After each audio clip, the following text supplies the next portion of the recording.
Hari ini kita akan bahas cerita Siska, seorang karyawan kantoran yang menunggu 11 tahun rumah yang dijanjikan oleh kantornya yang belum kunjung tiba. Seperti apa ceritanya? Kita simak di video kali ini.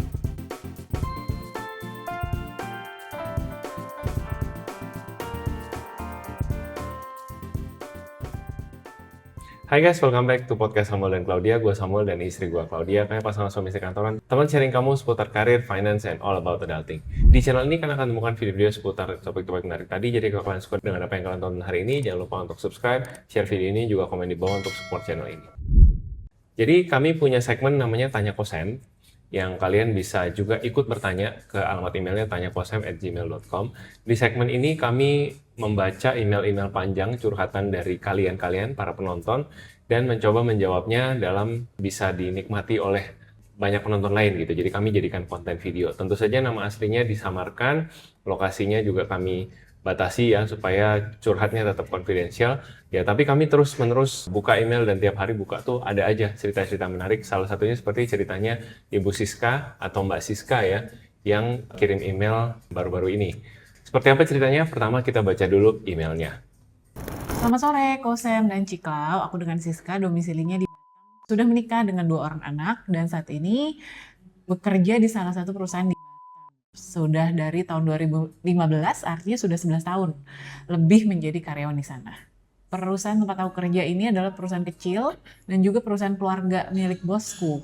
Jadi semua sistem kerja masih sangat konservatif dan juga tidak ada jenjang karirnya. Nah, ini tipikal perusahaan keluarga ya. Tipikal perusahaan keluarga. Sebenarnya aku sangat nyaman bekerja dengan bosku karena beliau adalah orang yang baik dan lumayan peduli sama karyawan. Cuman aku sangat tidak nyaman dengan sistem kerjanya. Sistem kerjanya sangat berpihak pada keluarga-keluarganya dan orang-orang terdekat bos. Dan kantor yang sangat konservatif cenderung nggak ada tantangan. Sementara aku adalah seorang yang energik dan menyukai hal-hal baru.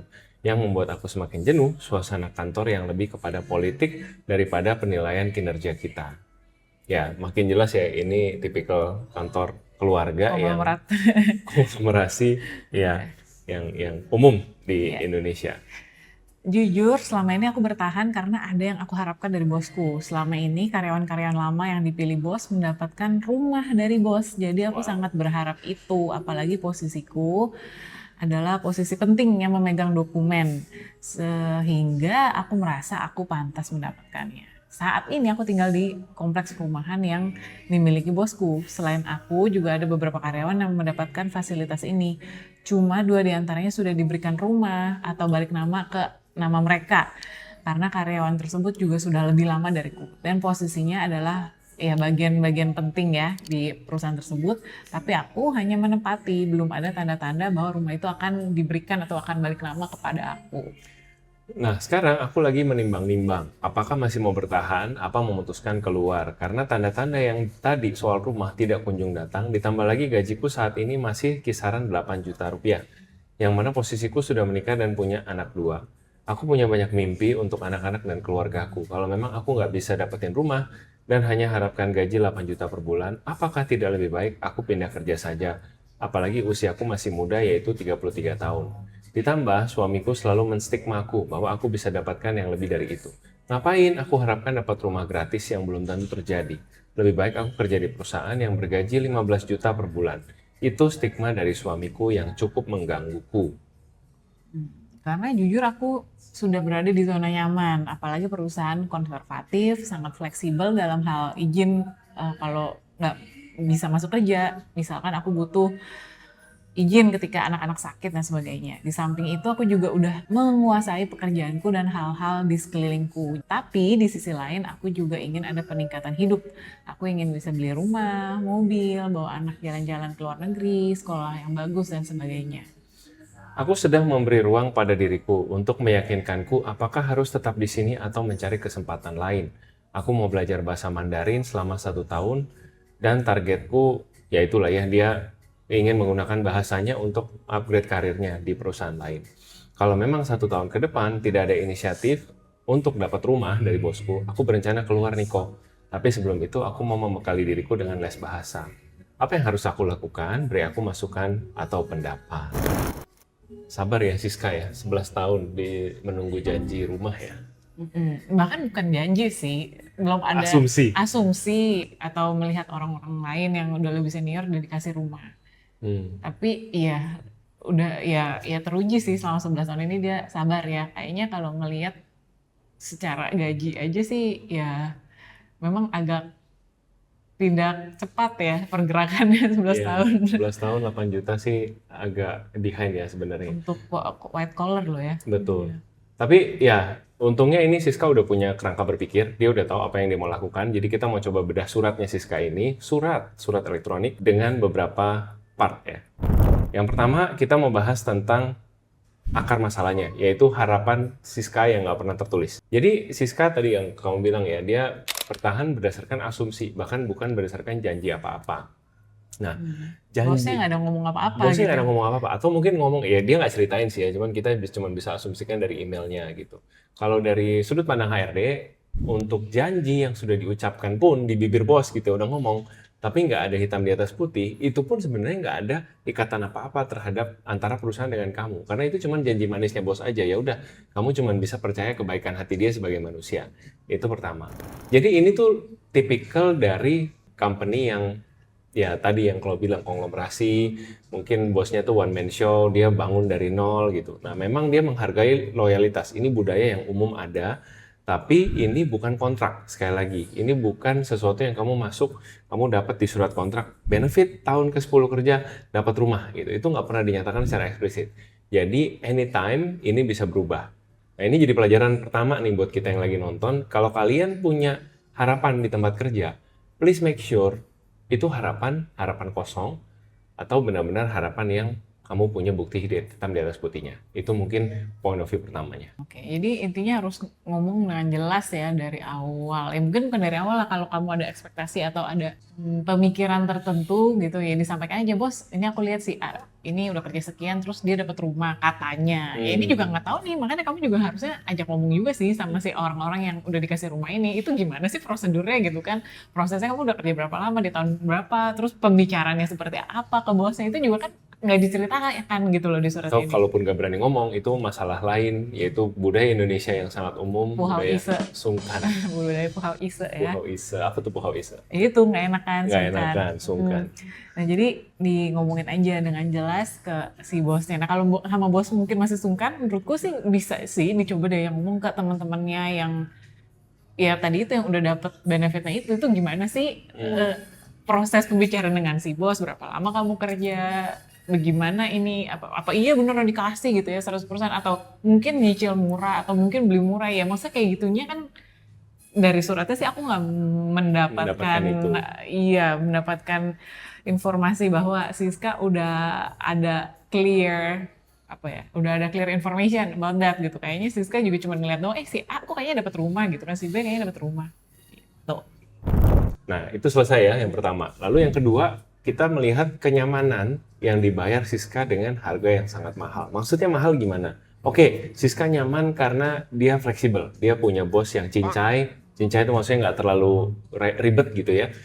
Dia mau cuti, anaknya sakit, oke ambil, take a day off, take half day gitu kan. Bosnya baik, terus dia juga udah 11 tahun, artinya dia udah menguasai nih kerjaannya, dia udah megang banget. Untuk seorang ibu punya anak 2, ini sesuatu yang ya nyaman gitu ya, ini something yang fulfilling. Tapi at the same time dia juga bilang bahwa Siska, saya sebenarnya energik, saya sebenarnya suka hal yang baru. Jadi sebagai ibu-ibu kamu gimana? Ya ini aku sebagai ibu-ibu lumayan relate ya, karena sebelumnya kan aku juga berkarir ya di corporate sebelum ada Hana itu, jadi mungkin kantor itu ada 5-6 tahun lah ya, bener-bener yang intens, yang bisa bisnis trip tiap weekend.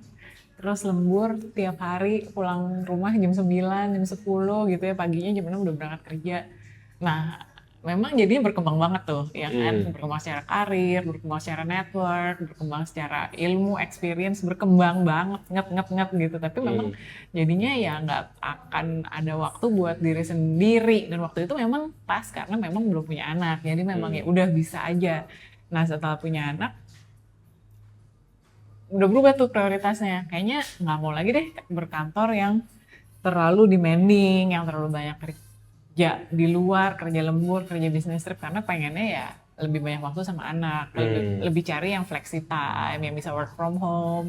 Nah tentunya kan pekerjaan-pekerjaan seperti itu mungkin secara gaji juga mungkin nggak kompetitif ya, karena kan mungkin workload-nya juga kan pasti beda, tanggung jawabnya juga beda. Cuman beda berbanding terbalik berarti kamu sama Siska ya. Kamu kan kayaknya Nah lebih makanya mencari.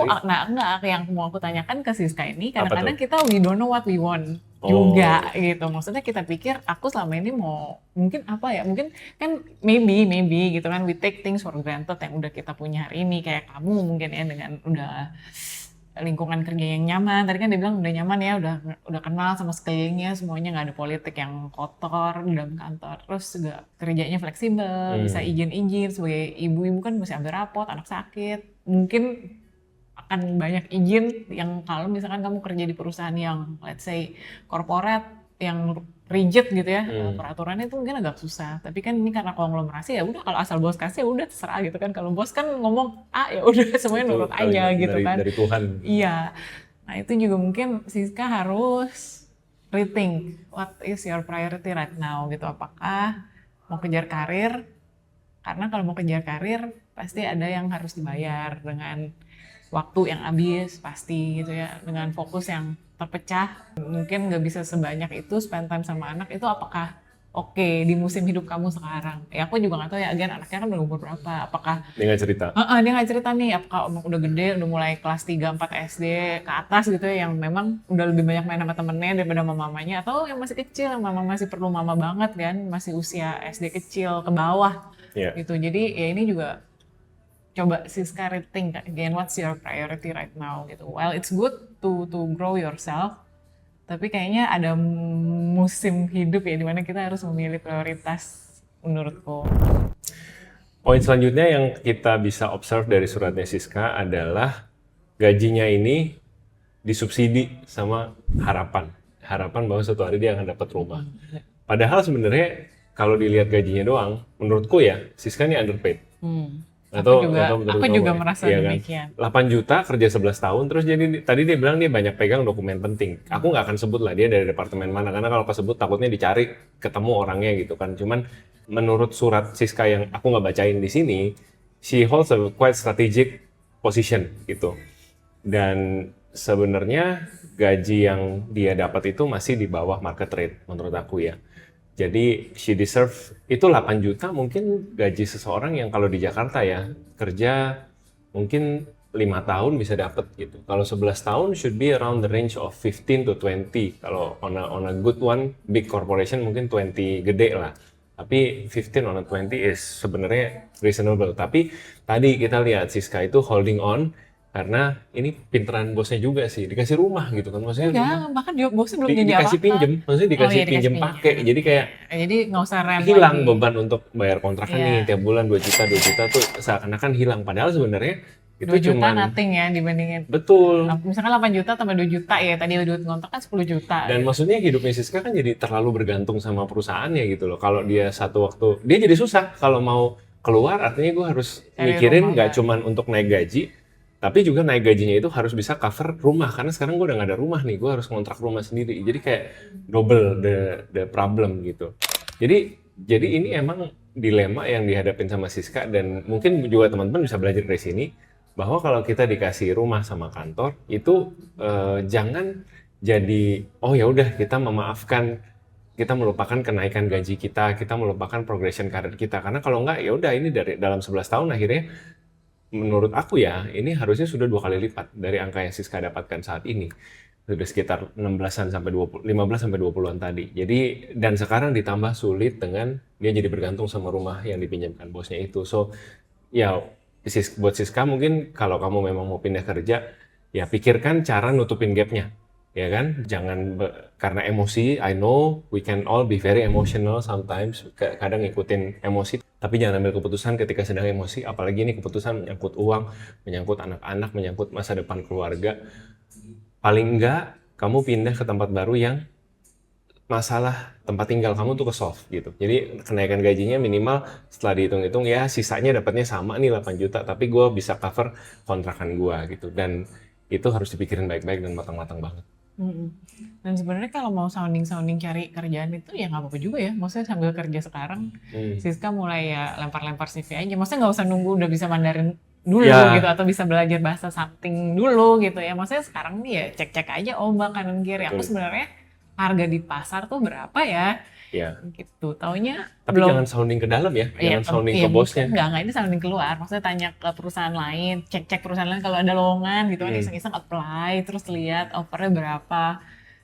Karena ya itu tadi, jangan-jangan ternyata perusahaan lain bisa offer jauh lebih tinggi, bahkan setelah dipotong kamu ngontrak sendiri masih ada sisanya gitu kan, lumayan.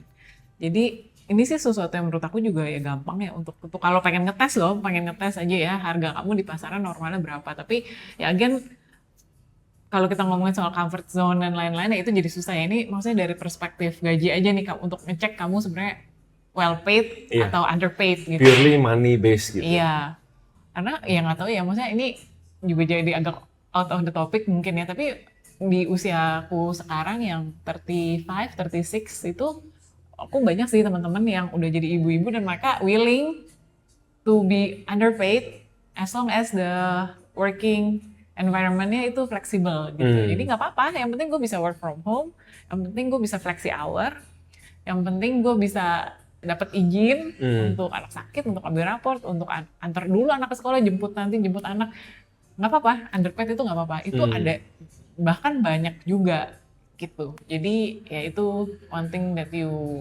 might want to consider as well. Hmm. Kalau mau kayak gitu sebenarnya posisi dia sekarang juga ya Oke, oke not bad gitu ya, gitu not ya. bad ya. Rumah gratis tinggal pakai, Iya, dan meskipun kayaknya bukan kerjaan milik, kamu juga kayaknya loh ya nggak terlalu sulit karena kayaknya kamu udah megang udah banget megang. kayaknya. Iya, jadi udah 11 tahun ini udah mungkin udah Tinggal apa? merem aja. Tinggal merem ya. Nah, poin berikutnya yang juga harus diperhatiin sama Siska adalah soal kepercayaan bos. Kepercayaan bos ini kalau dari email kamu sepertinya hanya diberikan ke orang-orang di lingkaran tertentu, hanya diberikan ke yang ada hubungan darah atau saudara dengan bos gitu. Nah, ini kita nggak bisa bilang salah atau benar ya, karena memang banyak perusahaan-perusahaan kecil di Indonesia yang cara runningnya kayak gini. Ownernya masih hanya percaya orang-orang dekat, dia ada ketakutan, oh kamu orang luar, kamu nggak benar-benar merasa owning company saya gitu. Atau satu dan lain hal lah yang membuat akhirnya manajemennya seperti ini. Ini kita nggak bisa bilang salah atau benar, tapi it is what it is. Kondisinya seperti ini. Dan kita pernah dapat cerita dari sisi satunya ya. Di sisi orang-orang yang dipercaya justru kan ada salah satu saudara kita juga gitu, dia kerja di family business, dipercaya banget sama bosnya, dikasih mobil perusahaan, diantar kemana-mana, pokoknya karirnya naik banget, dia basically jadi tangan kanan bos gitu. So it's good and also bad at the same time mungkin. Depends on which side you're on. Iya, depends on how well you can build a relationship with your boss. Kalau dia udah trust kamu, udah megang kamu banget, itu kayaknya karir kamu udah merem deh. Pasti akan dipegang. Betul. Dan disayang banget gitu. Tapi memang kalau nggak ada chemistry ya udah susah ngomong gitu, nggak akan kemana-mana. Dan ini sebenarnya ya kalau di posisi Siska jatuhnya jadi susah karena dia sendiri tidak tahu gimana caranya gue dinilai bagus di perusahaan. Dia sendiri tidak tahu. Dia Ya nggak kembali yakin lagi ya. ke contoh rumah. Dia nggak yakin dia bagus Dia apa nggak yakin enggak. dia, Gitu kan. dia disayang bos apa enggak juga. Betul. Dia terus ya karena disayang bos itu tandanya adalah dikasih rumah gitu kan. Kalau dan buat dia dia, belum, dan dia belum dapat rumah. Terus dia juga nggak berani tanya kapan nih gue dapat rumahnya. So in that way, ya Siska dibuat bingung. Tapi di saat yang bersamaan dia ketergantungan juga sama fasilitas-fasilitas yang dikasih kantornya. Ini sekali lagi ya, ada company kayak gini, ada company-company kayak gini, umum pola ini, terutama di perusahaan-perusahaan kecil. Jadi bukan salah, bukan benar, bukan mismanage atau gimana. It works for this kind of company. Dan kalau kalian ada di company yang seperti ini juga lesson learn lagi-lagi buat mempelajari culture perusahaan tuh seperti apa sih yang cocok sama kalian gitu. Nah terus yang berikutnya ini tadi ya ada tekanan atau dorongan dari suami yang kayak ngomporin nih, kayaknya kamu di luar pasti dapet deh 15 juta gitu ya. Ini aku juga nggak tahu nih ya, maksudnya si suaminya ini enggak, suaminya kerja apa enggak ya, dia contribute income juga nggak di keluarga, dan maksudnya dia ngomong ini tuh apa gitu ya, biar apa gitu, biar apa ngomong ini gitu kan, ngomporin istrinya, apakah biar karena apa, genuinely melihat istrinya ada potensi untuk bisa lebih baik daripada di tempat yang sekarang, atau ya apakah mungkin dia nggak ada income, maksudnya kalau ini cuma istrinya dong yang kerja, jadi kayak ada kebutuhan BU gitu, dan mana nih istrinya harus earn more. Nah itu aku juga nggak tahu. Tapi ya sebenarnya gampang aja sih untuk maksudnya tahu ini suaminya omdo atau kompor ya, maksudnya tadi itu ya lempar-lempar aja sih kalau ada lowongan itu ya iseng-iseng apply aja untuk lihat emang harga kamu di kota kamu dengan skill dan pengalaman kamu itu berapaan sih gitu. Dan Perlu nggak klarifikasi ke suaminya? Kamu sebenarnya kenapa sih gitu? Dorong aku untuk ya boleh juga sih, cuman kan kalau nanya ke suami selalu suami bisa berbohong ya, dia kan bisa jawab manis-manis padahal enggak. Ya menurut aku sih ya kalau emang kamu penasaran, misalkan ini soalnya di sini Siska kayaknya udah mulai get into her head gitu kan, Iya. omongan suaminya kamu bisa gitu ya, coba aja cek gitu kan beneran nggak sih? Atau jangan-jangan itu cuman Bisa-bisaan komporan suaminya suaminya doang, iya cek aja. Tapi ya intinya cek ke luar untuk tahu dengan pasti harganya berapa sih, kamu underpaid atau enggak, udah gitu aja. Jadi intinya ini adalah cerita yang penuh dengan asumsi, ya asumsi dari Siska ke bosnya, asumsi dari suaminya Siska ke Siska, semuanya tuh dibuat nggak jelas karena memang keadaan yang tidak jelas ini thriving buat perusahaan, somehow thriving juga buat Siska karena kayaknya ya anaknya udah 2 dan mereka membangun keluarga di atas posisi yang nggak stabil ini, tapi kayaknya mungkin ini datang dari hati kecil Siska yang sebenarnya saya tuh pengen ini loh gitu. Nah jadi mungkin yang harus dicek pertama-tama adalah ngomong langsung kali ya sama bosnya atau sama kantornya untuk benar-benar find out sebenarnya apa sih persyaratannya untuk bisa dapat rumah gitu. Kalau rumahnya dapat, kamu resign nggak? Nah itu mungkin pertanyaannya selanjutnya. Kalau tiba-tiba dikasih rumah, kayaknya nggak resign ya? Kalau dari surat itu ya Kayaknya nggak resign sih ya? iya. Ya jadi ya Jangan-jangan gitu ketemu langsung resign lah. langsung resign, Bisa balik juga. nama, bener juga udah balik nama gue tinggal bos gue gitu.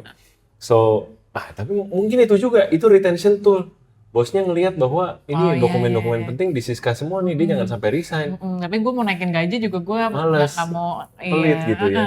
Jadi ya udah Dibuat sebisa mungkin ngambang selama aja. Siska belum minta atau belum ngomong ya udah gue hold aja selama itu, kalau dia ngomong ya Iya. kayak gue bilang mungkin tahun depan atau 2 tahun lagi gitu kan, pokoknya as long as I can retain her at her cheapest cost gitu kali ya. Kan namanya pebisnis pasti mikirnya kayak gitu, mana yang paling efisien, bisa bayar murah kenapa bayar mahal. Jadi nah mungkin ngomong sis lagi. Salah satu cara yang bisa memperjelas situasi kamu yang ngomong, kamu maunya apa. Saya yakin juga kalau kamu berharga di mata perusahaan, bos akan ngusahain kok gitu. Iya.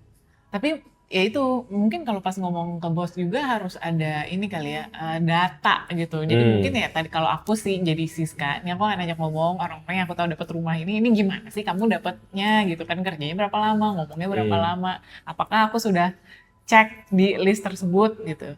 Terus yang kedua aku akan coba cek harga aku di perusahaan-perusahaan lain. Ya tadi tuh kalau ada lowongan coba apply dan kira-kira dapat offernya berapa. Nah ini semua akan aku bawa untuk ngomong sama bosnya.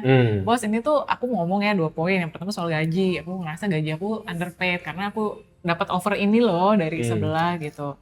Ya oke lah dengan flexi time lalala, aku willing untuk sedikit di bawah, tapi nggak segini juga gitu, ini angka kejauhan. Nah itu satu. Terus yang kedua yang soal rumah, dan terus aku dengar dari beberapa kolik aku, mereka dapat dengan terms and condition-nya, misalkan udah kerja berapa lama, ya itulah lalala. Nah kira-kira kalau rumah ini apakah sesuatu yang bisa aku dapetin juga, kondisinya kayak gimana, diperjelas aja. Ya mungkin setelah ini 2 poin ini clear, juga dari bos juga ngelihat oh si Siska ini pinter nih, kagak bisa gue keep her in the dark gitu kan, apa bego-begoin gitu, terus gajinya ya udah segitu-segitu terus karena dia ternyata pinter dan ternyata perusahaan-perusahaan lain willing to pay her more. Ini kalau gue nggak retain ya gawat lah, cari orang kayak gini kan nggak gampang ya. Perusahaan juga susah loh sebenarnya cari orang yang bisa dipercaya kan. Jadi apalagi kalau ownernya itu tadi udah percaya sama kamu, udah seneng sama kamu, harusnya sih they are more willing to retain. Ya, rumah nggak seberapa lah harganya buat sebuah agen properti. Maksudnya pasti banyak. Itu rumah udah kayak ya udah nih sisa-sisa rumah kasih gitu. So I don't think it's a big issue juga buat dia untuk ngasih rumah itu ke kamu. Kita sekarang lebih mikirnya ini rumah sengaja nggak dikasih supaya kamu tuh nggak kemana-mana. Sebenarnya lebih ke situ kalau aku. Ya, coba aja ngomong lah. Daripada ini juga asumsi ini ya. Juga asumsi. Kosen. Jadi coba aja ngomong aja jadi clear. Gitu. Yang aku appreciate dari Siska adalah dia udah punya problem solving thinking gitu. Dia udah berusaha untuk nyelesain masalahnya sendiri, dia udah berusaha nyusun strategi tadi yang belajar bahasa Mandarin, terus 1 tahun dia kasih timeline buat dirinya sendiri, 1 tahun kalau nggak terjadi apa-apa saya akan take action dan segala macam. I think that's a good start. Tapi juga worth looking tadi, memperjelas situasi yang ada di dalam. Kamu sebenarnya nih bakal dapat nggak tuh rumah gitu, dan membuka juga pintu kalau nanti rumahnya dapat gimana, apakah saya nggak usah resign aja, kan lebih enak sebenarnya ada di company yang udah kenal kamu dan udah pakai kamu selama ini gitu. So that's Siska story dan that's our thoughts. Mudah-mudahan bermanfaat buat kalian yang nonton, mudah-mudahan bermanfaat juga buat Siska. Nah, kalau kalian mau nanya juga seperti Siska, alamat emailnya di sini, tanyakosem@gmail.com. Silakan email, makin panjang makin seru ya, makin detail makin seru dibahas karena kita jadi banyak bahan untuk bisa observasi dan kasih advice. Mudah-mudahan bermanfaat. Thank you and see you guys in the next video. Bye.